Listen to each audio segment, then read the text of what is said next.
Welcome to Trucker Tech. I'm John Piper, your host. Today, we're going to dive into health and wellness for professional drivers. I've got a special guest today, Brad Mader, commercial business development with Rim Safe Sleep. Good morning, Brad. Hey, good morning, John. Thanks for having me. Well, one area of expertise you bring to the table, as we were talking off air, is you were a professional driver for 16 years before you jumped over to the health and wellness side. Talk a little bit about your driving experience before we get started. All right. Well, I started my commercial driving back as a Coca-Cola guy a really long time ago when there wasn't a lot of regulation, and got my CDL as a Coke driver, and I did that for 8 years, and then I went on to another company where I drove walking floors, dry vans, tanker trucks, roll-offs, a lot of big roll-off trailers. And I did that for 8 years. I had a total of 16 years, and I landed a healthcare job. I landed in respiratory, and that's where I've been since. Well, Brad, before we get rolling too deep, I do want to share with our LinkedIn audience, if you do have a live question, if you're watching this live or on the replay, make sure you post it in the comments. We'll be monitoring this LinkedIn segment, even post show today. And we appreciate everyone joining and sharing this to your professional transportation clients, connections, and friends. Well, Brad, that leads us right into your why. What is your why for, and your passion for sleep apnea and driver wellness? Well, John, it starts when I transitioned from truly being a driver and getting into the respiratory side of things. I really didn't know a lot about the respiratory side of things. And the company that I started to work for, Lincare, which is our parent company, is strictly a respiratory company. So I've taken care of a lot of people with different types of respiratory diseases, oxygen therapy, respiratory medications, non-invasive home ventilation, and of course, sleep apnea. But sleep apnea was one of the things that when I took care of patients that sometimes I would get a call the next day where they would say, "Oh my gosh, I never knew I slept so bad. I feel so good." Sometimes I'd get a call, a few weeks later, a few months later. But the majority of our patients were all positive outcomes and truly life changing for some. And I know that I personally have saved lives by taking looks at downloads off of CPAP machines and spoke with my respiratory therapist and changed the outcome of patients that have been on CPAP and have maybe upgraded to different bi-level machines or uh, you know uh, different types of equipment to help with their health. But I've had wives call me and literally say that you've changed the life of my husband, and thank you for that. So coming from a truck driver, I get to help people and change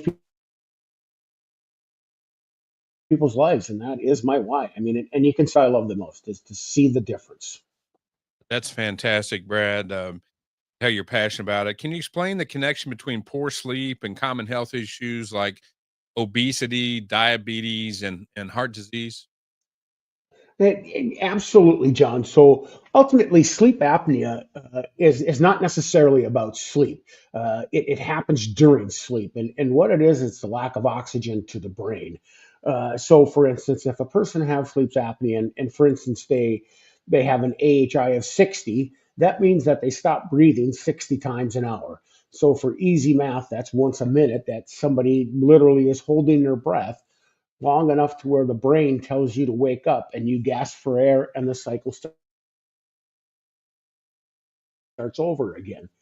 Well, what's happening, the rest of your body's not getting oxygen. It's not just your brain that's not getting the oxygen. It's your eyes, it's your heart, it's your lungs, it's your whole body, your toes, your bloodstream, your fingers. Everything needs that oxygen. And so that contributes to the heart disease, the hypertension. And so when somebody has an apneic event, their brain tells their heart to work harder. So your blood pressure goes up because your heart rate goes up until the brain again tells you to wake up. You snap out of it, you gasp for air, and you repeat the cycle. So if you look at somebody that has, say, an apnea of AHI of 60, so 60 times an hour, their heart is running a marathon.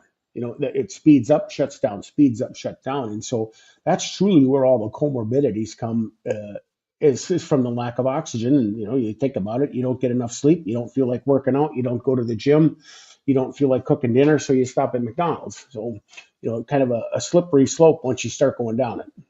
It's a bad cycle and it's hard to reverse. What are your recommendations for reversing that lifestyle pattern, and how can drivers recognize, that they may have symptoms of sleep apnea?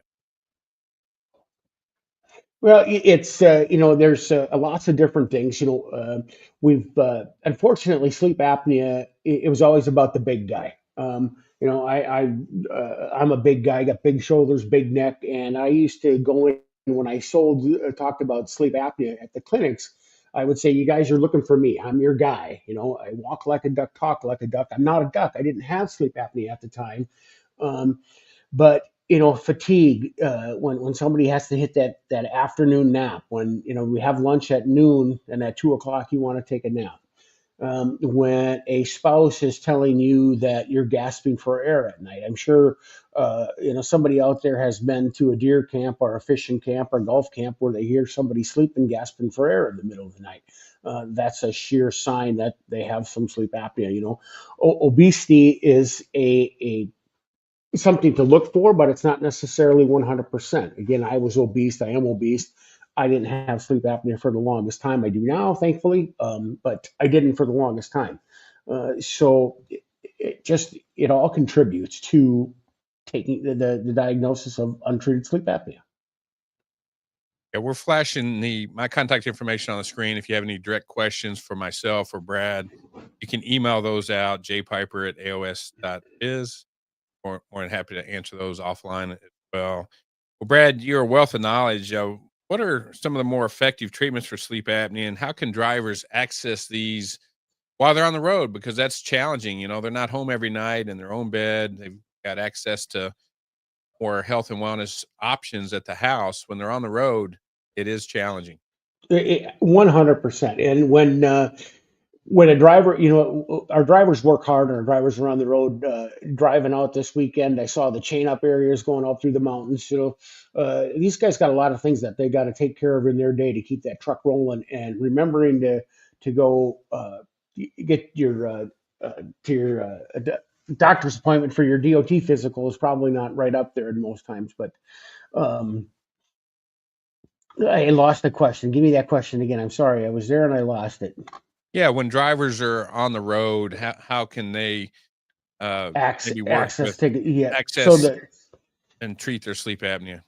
Well, there's a number of different ways. If their company has a sleep management program, it's very easy, and they can go through it very quickly. But if they have to take a look at it through a medical examiner, they're going to have to find a provider that their insurance is a network with to try and take care of that diagnosis of getting a sleep study.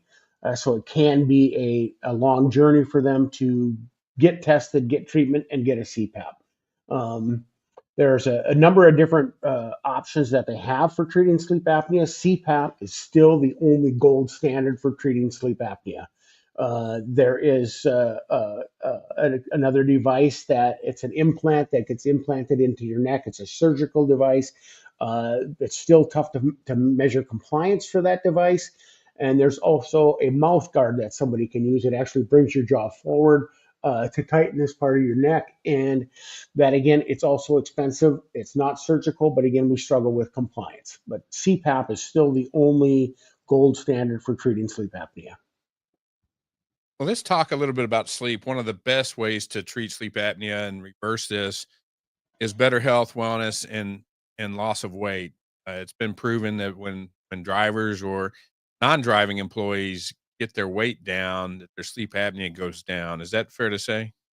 100%. And there is it always helps. There's it does happen. I mean, we had a gentleman this summer that he lost enough weight. He got tested. He didn't have sleep apnea anymore. But this gentleman didn't want to give up his CPAP because he loved going to bed with it. He slept better with it. He wanted to go to, and so it does happen. But exercise, health and diet is one of the biggest things. And we've got our friends out there, Mark Monero with Off Shift, and they really promote a active lifestyle in the truck. You can do things in your truck Your selections when you at the truck stop.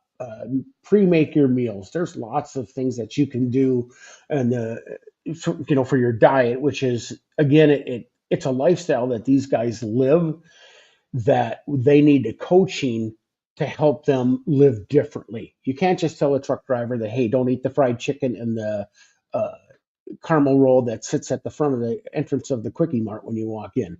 They need some coaching as to the whys they shouldn't eat that and why they should eat something else. So, there's ways, and we just have to, as an industry, we have to look at that number, that 61 number, and move towards health and wellness, help these guys, coach these guys. If these guys have an incident in the truck about taking a corner too narrow or something like that, we're going to coach them and teach them. We need to do the same thing with health and wellness and coach and teach these guys that there's a better way that they can take care of themselves. Brad, a couple tips that I've found and learned from other health and wellness coaches is drink plenty of water while you're on the road. We see a lot of drivers with those big 44-ounce cups. And instead of filling it with Dr. Pepper, Coke, Diet Coke, sugary type drinks, fill it with water, maybe Yeah. unsweetened tea.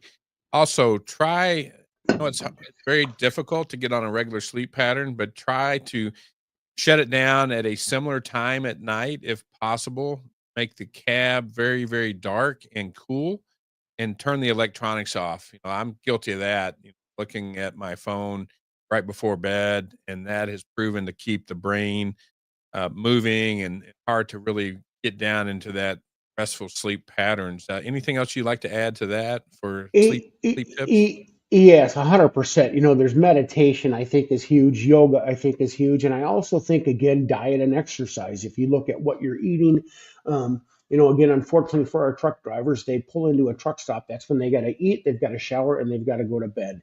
And if we can somehow break that cycle, to that they don't have to do that, if we can try to eliminate that as much as we can and keep it down to a pattern, and watch it, good sleep doesn't require caffeine the next day. If we can manage our bodies and continue to try to get sleep and get good exercise and good diet, um, everything will start to fall in its place. I know it has for me. Just the lifestyle changes that I've made has really helped me to change that pattern of what I used to do. Diet Coke. I still like a Diet Coke once in a while, but old days, Diet Coke was a Diet Coke and a bag of Fritos, or a Diet Coke and a candy bar, or a Diet Coke and a hot dog. And so now you eliminate the Diet Coke, so you eliminate the hot dog. A great point. Brad, I'm familiar with a couple trucking companies that have good wellness programs. They even have a gym at one or several of their terminals, but that is rare. How can trucking companies get involved and help the overall health and wellness of their drivers and really even help them with the sleep apnea issue that faces so many drivers?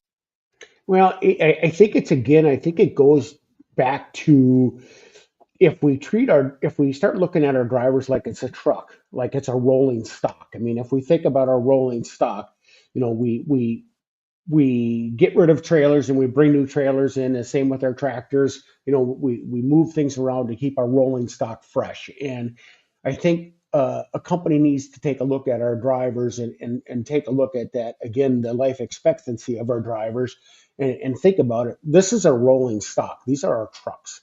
So how do we help these guys? Do we put in a gym? Maybe it's not a gym, maybe it's a program to help these guys, because truck drivers don't have a gym. Truck drivers have a truck. So we need to make their truck a gym. And, taking a look at it differently. For me, it is, I work in an office all day. So I've started to do workouts now, that are involved in my home. I have rules that if I get up to go get more water, I have to do 10 push-ups. And so I try to do these things. And if we can get a coach that, or, a company to take a look at those things and see the value in getting behind that driver on that health. Nothing makes me happier when I go into a terminal and I see oranges, apples, bananas, big water jugs, and healthy snacks. That's a start. That's where it's got to start. Even getting your drivers just to move. You know, One of my things when I was a truck driver is, when I stepped out of the truck, I always had to climb back up it one more time and back down. It was what I did. So Brad, you it's practice what you preach. That's phenomenal. yeah. What are some of the roadblocks carriers face when a driver gets screened with sleep apnea?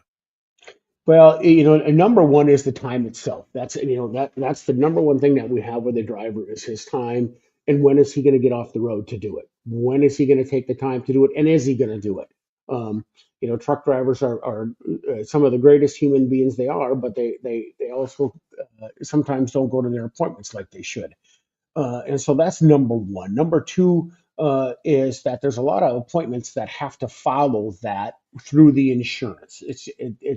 Because it's driven by the insurance, and so you have to follow the insurance guidelines. So you're going to have a referral for the sleep study. Well, then you're going to have to find an in-network provider for that sleep study. Once you find that sleep study, then you have to find the time when they're available for a sleep study. Is it going to be an in-lab sleep study, or is it going to be an at-home sleep study? Once they decide all of that, you have to have the sleep study. The driver has to make it to the appointment for the sleep study. Hopefully, it's an in home, and they get it shipped out to him, and he has it when he's home for that 3 days that guy is home, and then we don't miss that deadline, or it's going to be out another 2 weeks before we can get it. Um, and then once we have that sleep study, then we have to have somebody read it. It has to be interpreted by a sleep physician to determine whether they have sleep apnea or not. When can they get in for that follow up? Right now I have a neighbor, a very young guy, is not your typical sleep apnea. He's 30 years old, tall, skinny. He has severe sleep apnea. He had his sleep study in August. As of right now, he still does not have his prescription for his CPAP because he has to see the pulmonologist for his follow up, and they couldn't get an appointment in until it's in January. It's in the next couple of weeks here in January. So once he has that, he still has to wait for his CPAP. So, there's roadblocks that are given because they're a truck driver, and when are they going to be home, and they have to follow through with all these appointments. But then we run into the roadblocks with the insurance and the co-payments. Most of these truck drivers have a $2,000 to $5,000 copay. So our truck drivers are not sure. 50% of them don't have family practice doctors or their own doctor. And so when are they going to go? Who are they going to go? They don't even know who to go to for their doctor's appointment. Well, we've got several people tuning in live. Posting comments, let us know where you're tuning in from, what part of the country or North America. You might be in another country. That's the power of LinkedIn Live. We're also on Twitter as well. Couple more questions, Brad, and we'll wrap things up today. Are the examiners looking for sleep apnea during health card renewals? Well, are they looking for it, or are they not seeing it? I don't know, and that's a tough question. But the Virginia Tech has done a study that the pool that they used was 2,000 drivers, and the DOT examiner only caught 8% of that pool that to be screened for sleep apnea. Now, national average right now is 30% of us. 30% of the population has some sort of sleep apnea.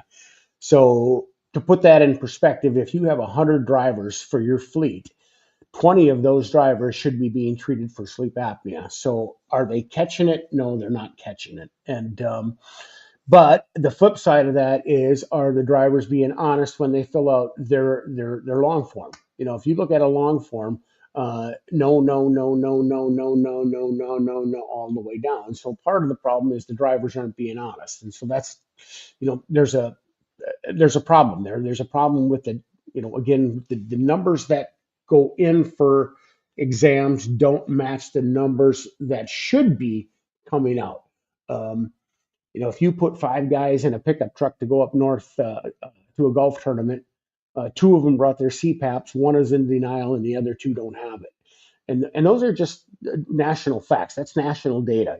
Snyder Transportation has a great study out there, and their numbers are their numbers. Their numbers are the same as other universities that uh, 20 to 30% of the population has sleep apnea, and so when we're only catching 8% at the DOT examiners, they're not looking for it, or they're not catching it, and so that's a tough one. Brad, I'm going to bring up a graphic. Some studies show that sleep apnea is $150 billion annual cost. I'm going to bring that up and let you talk to that. right now. Yeah. So if you look, again, $149.6 billion is what it costs, our insurance company, our co-pays. That's what And it that was costs back in us. 2015, almost 10 years ago. Correct. So you look at the workplace accidents, and to me, that's self-explanatory. If you're not getting good sleep, if you're waking up once a minute, you know, every hour, you're exhausted when you get out of bed. And so you're going to have workplace accidents. You're not going to be alert. I know I've done things. We have an early morning meeting at 8:30. Well, for me, I'm out in Idaho. That's I start when I get out of bed, and I'm not as alert as I would be at 10:30. There's just things that happen. Motor vehicle accidents. Again, a fatigued accident. If you look at a truck driver, I shared one on LinkedIn last week. Nobody was hurt in the incident. The truck driver fell asleep at the wheel. The truck is completely on its side. So we've got a lost load. We've got a totaled truck. We've got three vehicles that have been hit. Again, thankfully, no injuries. We've got to shut down traffic on both ways. How much did that cost the industry? How much did that cost the carrier? Just that one accident. Uh, Lost productivity. If you think of, again, I'll use an assembly line. If you got an assembly line that's made up of 10 people, and out of those 10 people, four of them have untreated sleep apnea. Where's the production in that line? You're going to lose production because they're not going to be alert. They're not going to be aggressive. And then, of course, you go down to the $30 billion in comorbidities. I don't want to beat a dead horse, but untreated sleep apnea symptoms literally again mirror that of the comorbidities of our trucking industry, and diabetes, hypertension, obesity. It literally mirrors that. So um, there's your cost, and it wraps up pretty quickly when you start treating sleep apnea. A lot of things go away. I've had acid reflux for 30 years. I've had acid reflux. I started my CPAP back in August. I don't take my acid reflux medicine anymore, Awesome. because it went away. And so, and I sleep better. I feel better. I have more energy in the morning, and I just had mild sleep apnea. So, Brad, you're a new man. And last thing we want to discuss, and I know this is near and dear to you personally, is Project 61. And the reason it's called Project 61, the average life expectancy of a professional truck driver is only 61 years of age. And I'll let you elaborate on this project and talk a little bit about your personal journey for Project 61 and your commitment. yeah, absolutely. Jeremy called me back when he started up the Project 61, and I had done a little research on the life expectancy of a driver myself, and it truly, to be honest with you, it hit me like a Mack truck, because I turned 60 years old last August. So uh, I'm obese. I was fat, out of shape. I didn't like anything that I liked. I'm wearing double X shirts. 42 pants, and I have two comorbidities. I have lung disease and I have heart disease. And I drove truck for 16 years, and my 61st birthday is right around the corner. And so for me, it hit me like it did. It hit me like a Mack truck. Like I'm going to be 61 years old, and I have this. And so I myself put myself on a mission to lose 61 pounds by August 13th of 2025. And I'm down 48 pounds. And because it did, it hit me. And so I'm very passionate about that, because it's ridiculous that we have an industry that the average life expectancy is 17 years younger than anybody, and the rest of the industries. Yeah, And it's too big of a delta. that is, and it's because of our health and wellness of our drivers. It's the health and wellness. We have trucking companies that lose people in the driver's seat. That's horrible. We have an industry that we have to check on somebody because he hasn't answered his call, and they find him in a truck stop somewhere, passed away of a heart attack. Um, that's heart wrenching, and that's the industry that I love. I still have my CDL today, and I love respiratory, and I love the health and wellness piece of it. That it's time to move that needle, that we can make a difference and take a look at our drivers like they're our rolling stock, like they are our trucks and trailers. And if we're not getting getting good data to match national averages of what I mean. The data coming in doesn't match the data that should be going out, and that's a problem. So, and as an industry, we need to look at the health of these guys and these men and women that that are putting their chains on with cars, four wheelers that have no idea how to drive, that can't slow down when they see the lights. These guys are out risking their life throwing chains on that they have to drive 30 miles an hour now for the next 60 miles. And we need to take care of those guys. We need to make sure that they're healthy to do that. Brad, I'm sure people want to know. You mentioned something that really jumped out at me. You've lost 48 pounds, so I want to commend you on that. What Thank were you. some of your strategies on losing that amount of weight? And was that over a period of like 6 to 12 months, or talk to us a Yeah, little bit about that? it started back in it started like last June, like May, June, and I've continued on it with this protein, cutting out the carbs. I'm not eliminating carbs. I'll still go eat a pizza because I love pizza, and I'm not going to give up pizza. You know, way back on alcohol. It's not something that That's I fantastic. try to cut out. Are you And doing dry January? No, no, I'm going on vacation to the Honduras There you go. on Friday. There's no dry January. Got it. But Just moderation, moderation. Moderation, yeah, moderation, and really watching what I eat, and again, just protein. Like no, I'll have a few fries, but I'm not going to eat the whole basket of fries. A great tip. That great donut. I don't eat the whole donut. I'll eat a half a donut now, and I'll eat the other half later. I don't eat the whole thing right now. Good. Well, Brad, this has been awesome. We're going to flash up on the screen how people can get in touch with you, Brad Mater, Commercial Business Development, Rim Safe Sleep.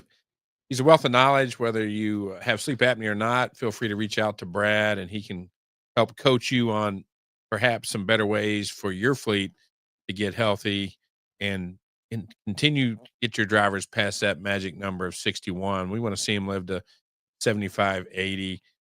Brad, I want to thank you for joining us on this segment of Trucker Tech, and enjoy your vacation. And I'll see you probably at the Truckload Carriers Association annual convention here in Phoenix in Absolutely. March. Looking forward Yes, to sir. that, and applaud all you do for our industry. And have a great day, sir. Hey, thank you so much for having me, John. It was a blast. Appreciate your time.